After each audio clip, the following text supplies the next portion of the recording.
आज की कहानी है सास बिना ससुराल। अमन के साथ वैवाहिक बंधन में बंधने के बाद मधु मायके से रोते बिलखते विदा होकर ससुराल की देहली पर खड़ी थी। कभी घूंघट की ऊट से अमन को देखती तो कभी दरवाजे के अंदर देखने की कोशिश कर रही थी। अंदर से कुछ आवाजों को सुनने के सिवा वो कुछ भी समझ नहीं पा रही थी।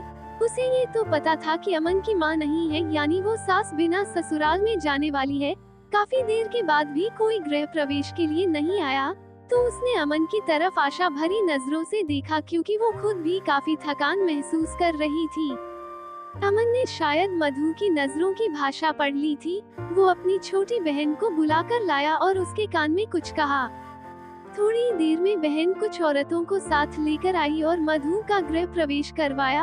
आगे भी कुछ रस्में हुई। इन सब के बीच मधु तो ये समझ ही गई कि सास बिना ससुराल का मतलब है बवाल। धीरे धीरे सारे रिश्तेदार चले गए।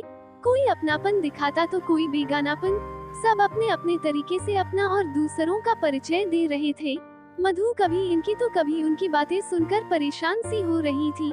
लेकिन धीरे धीरे ससुर, पति और दो छोटी नंदों के साथ मधु अपनी गृहस्थी की गाड़ी को रास्ते पर लाने का प्रयास करने लगी।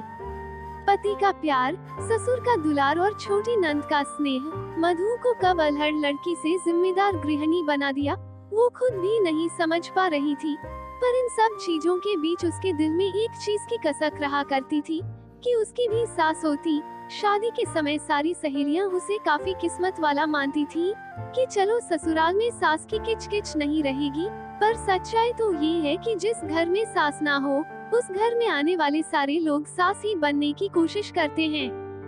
मधु भी इस बात को समझती थी, तभी तो दिल ही दिल में फैसला कर चुकी थी कि वो अपनी बेटियों की शादी सास बिना ससुराल में नहीं करेगी। दोस्तों, कुछ रिश्ते नमक जैसे होते हैं।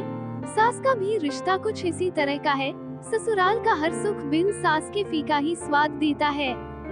ये कहावत भी सही है कि सास गले की फांस होती है, जो न निली जाती न उगली जाती है, पर इनका रिश्ता काफी खास होता है।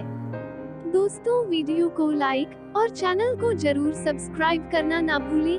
धन्यवाद। जय हिंद, वंदे मातरम। मिलते हैं अगली कहानी के साथ।